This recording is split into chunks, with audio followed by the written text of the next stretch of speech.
We are back live. Basically, what we have taking place right now, the left is losing the argument. They're beginning to lose the culture war. That's noticeable right now. They can't compete on a level playing field. So now they're pressuring YouTube to demonetize, to censor our videos. They're pressuring Facebook. They're pressuring Twitter. And our next guest is here to talk about it. He is social commentator and YouTuber Dave Cullen. The Twitter is Dave Cullen CF. Dave, welcome to the show. Thanks for having me, Paul. Now, I just want to start off with what we were covering before the break.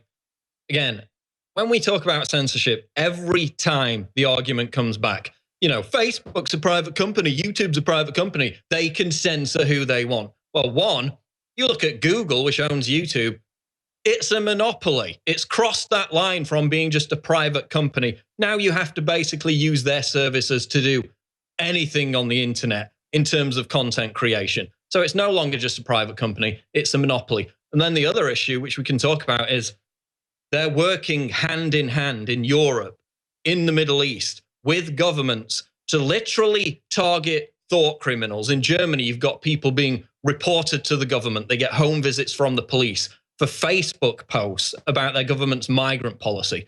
In Pakistan, now we have a headline out of Reuters. Pakistan says Facebook vows to tackle concerns over blasphemous content. So Facebook is working directly with the Pakistani government to hunt down thought criminals. You have a guy, Ayaz Nizami, who faces the death penalty for leaving the religion of Islam, for criticizing Islam in Pakistan. Now Facebook is going to help the government target people like him who face execution. So Dave, I mean, it really goes beyond the argument of it's just a private company when you've got these social media networks working hand in hand with government to harass people, to target thought criminals, right? Yeah, but on the plus side, Paul, I mean, all the really cool people are going to be in the gulags, aren't they? Quite honestly, look, what we're dealing with here is the fact, and I've said this before, the legislation, the proposed legislation and the bills that are coming down the line from governments, we're working in tandem with these social networks, as we know, like the EU hate speech code that Twitter, Microsoft, YouTube all signed up to last year, as well as Facebook. They sound very similar to community guidelines on a social network. They would not be out of place with something that you would read on a social justice college campus. Now, I actually spoke to Andrew Torba, who's the CEO of Gab.ai, which is the new free speech Twitter alternative that you've probably heard about for all the wrong reasons, because everybody has smeared it as the new alt-right Twitter. It's anything but. And, you know, he was speaking to me about the level of hit pieces that they're receiving. But what's truly disturbing and Orwellian about all of this is the fact that you talk about the private companies, you talk about the monopolies they have. They also have so much of an ecosystem. You have the likes of Apple that will not let the Gab app into their iOS app store. Now, this obviously means that iOS users on their iPhone and their iPad are not going to be able to get access to this application because it's been smeared as something through a series of hit pieces. You're absolutely right. I mean, if you look at the private company argument, imagine your computer is your home and outside on the street is the internet. Okay, but what if the street is owned by a corporation? If you're not on Google, if your site isn't ranking on Google, or if it's been buried in a McCarthyite-style blacklist, you have no comeback. Everyone you know is operating on 6 or 7 major social networks, Twitter, Facebook, the likes of Instagram, Snapchat, YouTube, Google, whatever. If you're not there, if you've been blocked from that, you're effectively cut off from the internet. And now governments are actively moving to potentially silence these news sites altogether. This is the next thing, is going to be banning at the level of the ISP for political dissenters going to these new social networks. No, I mean, that's it. It's the equivalent of the ISP directly cutting off someone's internet connection if they visit political websites that are deemed inappropriate by the ISP. It's got to that level now. So this private company argument may have worked years ago. It's completely bitten the dust by now. Let's get into YouTube, because you know, we've had this moral panic led by huge corporations about so-called extremist content appearing on YouTube. But, you know, Dave, why would anyone have a problem with that? I mean, we're just talking about jihadist propaganda and beheading videos, right? Well, you would think, but as it turns out, it's such a laugh. Really, it's corporate culture that does not understand internet culture at all. You talk about the culture wars; I talked about them as well. The cultural zeitgeist is something that major corporates do not understand. You walk into any major multinational; they all subscribe to social justice. They all subscribe to feminism and diversity hires and all this kind of stuff and affirmative action. And so you have the likes of Audi, who actually were one of the first to pull out of the AdSense system only days ago. And a few months ago, I made a video responding to their absolutely ridiculous video in which they talked about the gender pay gap, and then, of course, embarrassingly had to walk it back in a tweet. And you have them, and now you have the likes of, both Kia and I believe it was Holden in car manufacturers in Australia saying, yeah, it's actually MGTOW videos. MGTOW is basically guys who don't want to have anything to do with relationships with women. They don't want to get married. Sound like ISIS to me, Paul.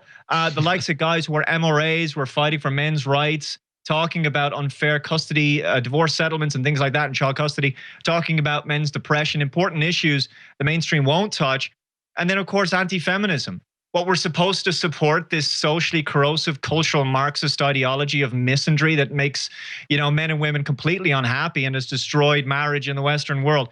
Yeah, that's the kind of extremism they're talking about, Paul.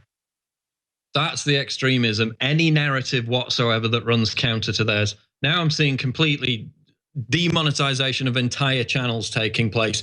They seem to be doing it on the content of the speech in the videos, Dave, because we noticed that with this new YouTube restricted mode, entire channels were wiped clean. My channel, Alex Jones's channel, numerous other channels. But when you look at CNN, when you look at NBC, mysteriously, they're not afflicted by the same restriction process. Again, despite the fact that they cover many of the exact same issues. So, Dave, do you think they've just got complete immunity on everything, or are they just going through transcribed content of speech on YouTube now to decide who gets put on the naughty step? Yeah, the demonetization as far back as we know from last year when it began, when they introduced that line about controversial or sensitive subjects and events, including subjects related to war, political conflicts, natural disasters, and tragedies, even if graphic imagery is not shown. I mean, come on, that is written specifically, Paul, to try to make it impossible for alternative grassroots independent news journalism to happen. So when you read that, you knew immediately they had preferred news partners, CNN and others, and they aren't affected, as you say quite rightly, by restricted mode. Stephen Crowder's on the right. He takes great pains not to swear. His channel's completely gone. PewDiePie as well. Someone as I think is relatively safe on the center left, because I don't really think it's completely a right-left issue, is someone like Philip DeFranco. It's anybody in the alternative media who poses a threat to them. And quite honestly, if you look at YouTube TV, which is really where this is going to, all of the preferred partners over on YouTube TV, including in the entertainment industry, the old guard entertainment industry, and the mainstream news media, of course, they're preferred partners of YouTube. Of course, they are going to get complete immunity from any level of restriction or demonetization for that matter. And it's really the double standard that gets me. I mean, the amount of times I've reported direct death threats and the email comes back from Facebook, from Twitter, this doesn't violate our community standards. Meanwhile, you've got absolute virulent racism on a daily basis. You have death threats. You have people doxing people's addresses, which literally just happened to someone I know today. He reported it. It's under police investigation, and yet Twitter still refuses to suspend this account. We had another example with Cassandra Fairbanks, where they were directly threatening her children with harm. This Antifa account, it went on for almost a week, day after day. Threats, violent threats towards children. Must have been thousands of people reporting these tweets to Twitter. It took a week. It took a big InfoWars expose article to finally get them to shut down this account. Meanwhile, Dave, you go on Facebook and use the word faggot, as in, Milo Yiannopoulos' dangerous faggot tour. That's his name for it. People are getting 30-day bans. So really, it's the double standard that gets me. Or a faggot of sticks, of course. Let's not forget, Paul. It's interesting when you mention Twitter, because, I mean, they are effectively trying to radicalize people against Donald Trump. It's his most used platform. He's famous, of course, for using his Twitter to circumnavigate the lying, dying, fake news mainstream media. And what do you see? A complete manipulation. It's not surprising that all of these accounts that you reference are operating without any kind of impunity. So what you have is when you go to Trump's Twitter, if he tweets something, everything underneath his tweets is negative, and it's all coming from verified Twitter account, leftists, of course. The positive account, the positive comments, the "Hey, you're doing a great job, Mr. President," hashtag MAGA, all that stuff is disconnected from the discussion thread within minutes or hours or buried. And so this is another blatant you discovered example. that they were actually taking those responses out, correct? Yes, there was actually a gentleman who covered it originally. I believe his name is Mike Keane. And then I conducted my own experiments and then had my own Twitter users go ahead and do the same thing. And everybody was able to corroborate exactly what we'd known for some time. Something was up. And of course, when you go to Trump's Facebook, nothing but positivity, because Twitter is the one that is, basically manipulating its algorithm. And you just look back 1 year from now, Paul, 1 year ago, on the 9th of March, Lauren Southern launched the hashtag The Triggering. Okay, now that was all very funny, designed to trigger social justice warriors. Wow, what a difference a year has made. Imagine trying to get that to rank on Twitter now. The trending feed there is not an actual trending feed. It's a curated hashtag feed in exactly the same way as YouTube's trending feed is not a trending feed. It's all curated content. It's all safe. Nothing controversial or anti-leftist is going to be ranking over on YouTube. And that's exactly where these social networks are going. So it's worrying times ahead for sure. I mean, Facebook got caught gaming their algorithm for the trending list to bury conservative subjects. Twitter has never admitted to that, as far as I know. But if you look, every single week they have an article by a guy called Charles M. Blow, I think his name is, a New York Times writer, big social justice leftist writer. Every single week when he releases his big article, the headline trends on Twitter. That is some kind of agreement they've got going on. You look at the tables, the graphs for the amount of interaction hashtags are getting. You can have conservative, pro-libertarian, whatever, pro-Trump hashtags getting 10 times the amount of engagement as something that benefits a leftist narrative. You will never see the pro-conservative hashtag on Twitter. So they are gaming the algorithm. It's not a fair system. It's a completely rigged game. I mean, do you think this is lost cause, or can we reach out to people within Twitter, within Facebook and YouTube? You know, are there people on our side that are fighting against this inside these corporations, do you think? I very much doubt it, particularly with YouTube. I think when you look at what they want to do with YouTube TV, which is basically handed over to the old guard media, both in terms of entertainment and news media. Look, the old guard media, whether it's Sci-Fi Channel or Disney, whatever, I mean, you can see now why Maker had to drop PewDiePie. Because, I mean, obviously you can't have an edgelord knocking around on what is going to be a version of YouTube that is designed for on-demand television. It's going to be made safe. They want you back on the couch consuming media in the old way on television. And that's the reason why they have bigger plans here. And these entertainment providers, what they actually want to do is they want to take the eyes away from the gamers on YouTube who get, you know, millions of subscribers, or the beauty bloggers. They don't care whether your stuff is political or not. Obviously, the people who are political are the first to go for sure, but they will come for everybody else as well. So I don't think these platforms really are savable, which is why I think people should be getting on Minds.com. I'm there myself, so are you. I speak regularly to Bill Ottman of Minds.com. He's the co-founder of the organization, and he's very, very committed to free speech. And I'll say this. I asked him recently what he would do if Minds was hit with the same penalty that Facebook and Twitter are facing now in Germany, $50 million fines if they don't remove hate speech. And he said, we just have to leave Germany. And this is the problem. This is what governments are going to be doing, Paul. I think this is a war we need to fight on a few levels. Yes, we need to move to the likes of vid.me, who seem more committed to free speech than YouTube, minds.com, who seem more committed to free speech than Facebook and Twitter. Yes, we need to go there to Gab as well. But I think people need, at this point, particularly when those sites start getting flagged or start getting blocked at the level of the ISP by governments, we will need to start to take to the streets with free speech protests of some kind in major cities. And I say this because look at the Women's March, it was global. We need to do the same kind of thing because, quite honestly, if we lose the internet, all we have left is the streets.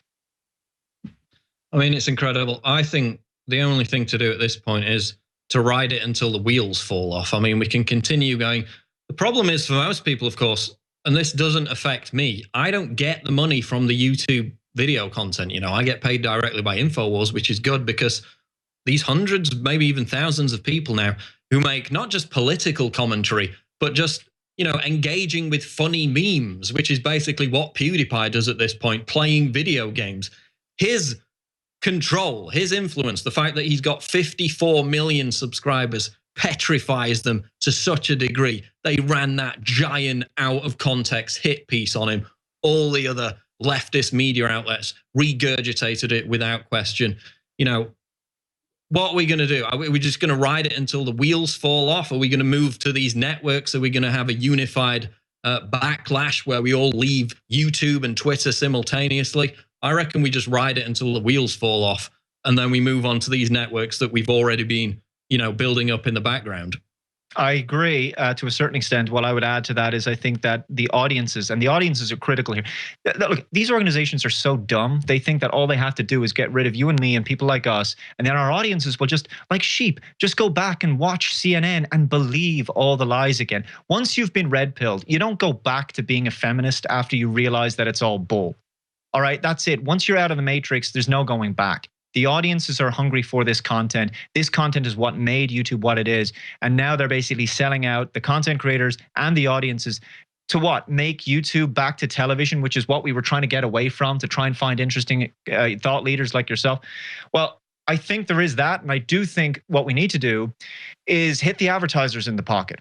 And they need to be red-pilled. They need to understand that we're not going to stand for this. Because if there's an economic model for free speech to continue, and there needs to be in a democratic society, then I think that's where it begins.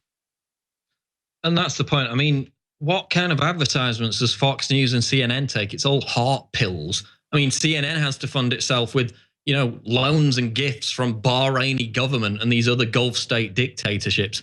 These other groups have to take big fat checks from George Soros. They can't survive and thrive in a truly egalitarian capitalist system. We are crushing them on every single level, Dave. Vice came out with an article about a week ago. I think you posted it. We're going to skip this break, by the way, so we got a good 8 minutes left. Vice came out with an article which admitted, quote, the right was dominating YouTube. Now, you can call it the right, but as you mentioned, it's not even the right. Philip DeFranco is not right-wing, and yet every single one of his videos is restricted, buried on restricted mode. PewDiePie isn't even political. He plays around with some jokey memes. They absolutely slammed him. So people have to understand this is going to affect everyone. But I mean, that's the point, isn't it? It's going to literally destroy people's careers. I got an email from someone today who said, he had a few thousand subscribers on his channel, ranted a couple of times about feminism. They deleted his channel entirely. So it's about that chilling effect. But they need to realize, as you made the point, all the eyes are going to be on our content. You can't win back that audience. Trust in mainstream media, especially amongst young people, is completely collapsing. We have the audience. They can't compete with us in a truly egalitarian capitalist model. The projection shows them going off a cliff. So they always have to rig the game, Dave. But in the long term, that is not going to be financially rewarding for any advertisers, correct? No, it's not. We still have the numbers. And the other thing is I think we really need to reach out and develop our own platforms specifically around advertising, something like FameBit, which now conveniently Google has actually purchased. But there are entities, there are organizations, there are right-wing advertisers out there who are absolutely willing to, they're either politically neutral or they're right-wing, where they do support what we do. And it's those people that we really need to reach out. There is a means of actually keeping this going. And yes, it is heartbreaking to know that it will create a chilling effect. So many people in the YouTube so-called skeptic community are going to, and again, that's a very broad term because it's people across the left and the right of the spectrum. We disagree on many things, and it might be minutia at the end of the day. We can agree that an absolutist interpretation of free speech is the only way that we can have a functioning democracy. And this is the really important point. So people will be kept alive on things like Patreon. So if you have a content creator, until they perhaps try and shut that down, if you have a favorite content creator, you should try to support them, because I think crowdfunding is going to become absolutely instrumental. And then going forward, there will be other ways that we can out-innovate this. I regularly speak to developers that are looking at new ways to develop new types of ad platforms that will be decentralized and that won't be under the control of large corporates like these. We have minds.com, which of course I'm a member of, you're a member of. We've got gab.ai. Other platforms where people can find your information. Tell people about your YouTube channel while it's still up there, and your Twitter account. Yeah, well, I'm on YouTube. It's the channel's called Computing Forever. It used to be a tech channel, and then I realized there's actually more important existential threats in the world. I'm on Twitter there at Dave Cullen CF. You can also find me on Minds.com. I really recommend people join up to that because it's all about free speech. At Dave Cullen, also at Dave Cullen on Gab.ai. There I am taking a shot. Fantastic. All right, we'll leave it there. Check out Dave. It's Computing Forever on YouTube. Just search for Dave Cullen on Twitter and check out his recent video about YouTube censorship. That is a key video. Dave, thanks for joining us. Thank you, Paul. All right, there goes Dave Cullen, and we'll be sure to get him back on the show. We have a few minutes remaining in this hour. Let's hit some final news stories here. Again, I talked about Pakistan, Facebook. According to Reuters, Pakistan says Facebook vows to tackle concerns over blasphemous content. What's blasphemous content, you might ask? Oh yeah, it's criticizing Islam. What's the penalty for criticizing Islam in Pakistan? It's death. And thousands upon thousands of people over on Twitter have been calling for the death of a Pakistani blogger called Ayaz Nizami, who dared to commit the thought crime of leaving the faith of Islam. Again, the only religion in the world which will kill you if you try to leave it. The only religion in the world which will kill you if you criticize it. But it's progressive now because the feminists are all wearing hijabs, you see, because they're all really strident women's rights activists. USA Today just came out with an article about how they've turned the hijab into a new symbol of women's empowerment. What they won't tell you is that actual Muslim feminist groups have been trying to discard the hijab for nearly 100 frigging years because it symbolizes the exact opposite of women's empowerment. That's what they won't tell you. And anyone that dares to tell you that in Pakistan faces execution. And Facebook is apparently all for that because they're helping the Pakistani government hunt down thought criminals, people like Ayaz Nizami, who dared to criticize a frigging belief system and now faces execution for it. Nobody on the left is even calling this out. I searched on Google for news articles about it. Absolutely nothing in the mainstream media about Ayaz Nizami. Nothing whatsoever. Because they're all pro-Islamist now. They daren't even entertain the notion that free speech should supersede everything in every single country. It's a universal principle. We need to defend Ayaz Nizami as much as we defend anyone else. He faces execution for committing a thought crime. How is that even a thing in 2017? And yet Facebook, the big progressive Silicon Valley group, is helping them persecute individuals for their thoughts. Think about that. Absolutely insane. Progressive my butt. And Twitter's doing exactly the same thing. You won't hear a peep in the mainstream media. They're too busy talking about how hijabs are the new feminist icon. Absolutely frigging ridiculous. Let's cover a couple of final news stories here. A poll released by the French polling company Ipsos claims that 61% of voters believe that Islam is not compatible with French society. Arrest them all for hate speech. That's blasphemy right there. Schumer goes off on Trump supporter at NYC restaurant. Witness says, this is Fox News, basically Chuck Schumer interrupted a man and his wife having a quiet private dinner to shout and scream in their face about how Trump was a liar and how they shouldn't have voted for him. In the middle of a private dinner, this married couple. Trump derangement syndrome is now even affecting elected members. Absolutely crazy. We had the article, of course, UN advisor claims Trump won't last 4 years in office. That builds that whole narrative about he's illegitimate. We have all these mysterious security failings at the White House, people jumping the gate. White House bomb scare, evacuation after man approaches building claiming to have explosives. That just happened a few hours ago. So yet another example of these people scaling the wall, getting close to the White House. It just seems to be happening over and over again. Remember, there was an actual assassination attempt on Trump just about a year ago. Mainstream media isn't keen on talking about that. They're trying to set the narrative, one of these crazed individuals, to actually carry it out. That's going to do it for this hour of the Alex Jones Show. Alex will be back 11 to 2 tomorrow. Breaking news at Infowars.com.